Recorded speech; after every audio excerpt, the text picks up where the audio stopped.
Hello guys and welcome back to my channel Gain Knowledge with Mehak. Today I am here to present you the poem 6 of class 12th English book Flamingo की poem number 6 On Jennifer Tiger by Adrienne Rich. इस poem में हम पढ़ेंगे कि कैसे on Jennifer अपने वो बुनती है, क्या बुनती है, प्रांस करती है टाइगर्स को और वो खुद का कंपेयर टाइगर्स के साथ करती है। ऑन जेनिफर बहुत वीक होती है, बहुत ही बर्डन में होती है, लेकिन वो टाइगर को अपने कंट्रास्ट में दिखाती है कि टाइगर कितने ब्रेव होते हैं, फ्रीली होते हैं, ना किसी के अंडर में रहते हैं। तो आओ अब हम इसका एक्सप्लेनेशन स्टार्ट करते हैं। So on Jennifer tiger prawns across a screen. तो ऑन जेनिफर जो है वो एक स्क्रीन पे टाइगर को प्रांस कर रही है। प्रांस मतलब कि वो उन्हें चलता हुआ बना रही है, वॉक करा रही है। वॉक मतलब वो उसे खड़े ऐसे जैसे टाइगर चलता है ना, इस सिचुएशन में चलता है, जैसे यहाँ दिया हुआ है कि वो ऐसे चलता है, तो वो उस पोजीशन में उसे स्क्रीन पे बना रही है। Bright topaz denizen of a world of green, कि ग्रीन वर्ल्ड का, फॉरेस्ट का bright topaz denizen. Bright topaz एक टाइप का जाम होता है, जाम डायमंड टाइप, बहुत ही शाइनी होता है, बहुत ही ब्राइट चमकता है वो। They do not fear the man beneath the tree, जो ट्री के नीचे मैन्स बैठे हैं वो टाइगर उनसे नहीं डरते हैं। They pace in sleek chivalric certainty, उनके अंदर इतनी शिवलरिक सर्टेनिटी का मतलब इतने कॉन्फिडेंस होते हैं, वो इतना हीरोइज्म होता है उनमें कि वो किसी से नहीं डरते, वो हीरोइज्म दिखाते हैं, वो अपना कॉन्फिडेंस दिखाते हैं।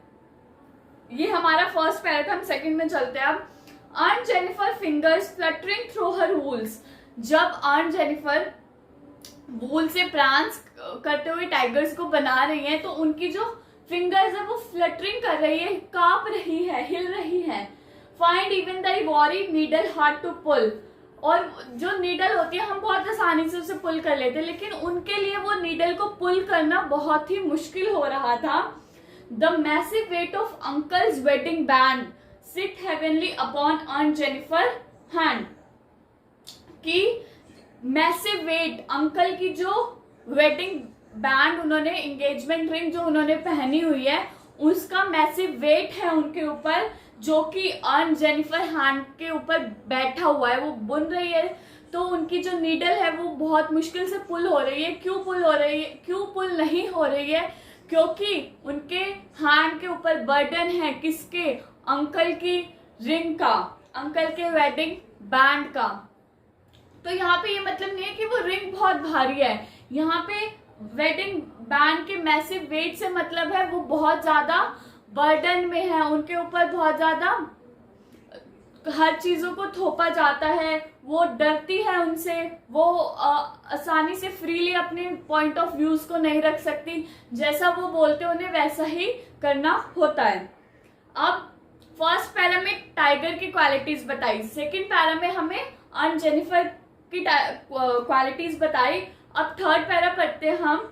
When ऑन्ट is dead her terrified hands will lie still ringed with ordeals she was mastered by, कि जब ऑन्ट जेनिफर की डेथ हो जाएगी, जब भी उनकी टेरिफाइड हैंड में, उनके कांपे हुए हाथ में, उनके डरे हुए शरीर में वो रिंग जब भी रहेगी, जब उनकी डेथ हो जाएगी, जो उसके मास्टर है, जो उनके मास्टर ने उन्हें पहनाई थी।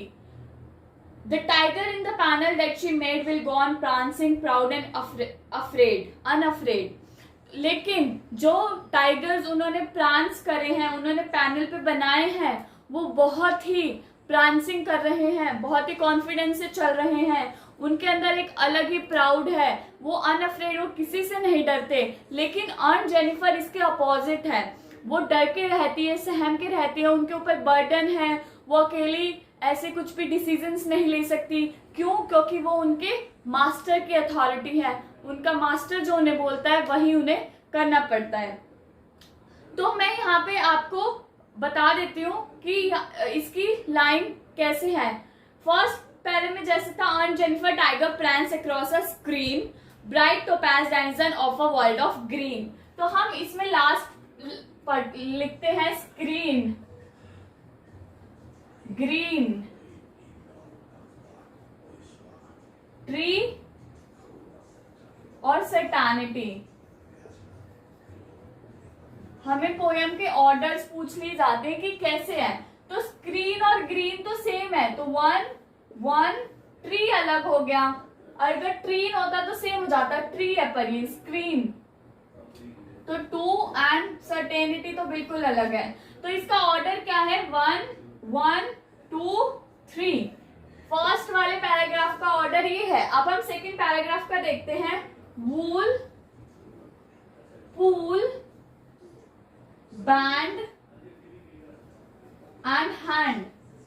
तो इसका ऑर्डर क्या है, 1 1 2 2, यानी 1 1 2 2। इसका ऑर्डर ये है। अब हम थर्ड पैराग्राफ का भी देख लेते हैं। थर्ड पैराग्राफ है, will lie mastered bye made और अनअफ्रेड। तो इसका भी वही है, लाई और बाय मिलती है ना, वॉइस मेड और अफ्रेड सेकेंड। इसका भी हमारा 1 1 2 2। ये हमारे पोएम के ऑर्डर्स थे। आई होप आपको ये पोएम अच्छे से समझ में आई होगी। अगर समझ में आई होगी तो please don't forget to like, share and subscribe my channel. Thank you.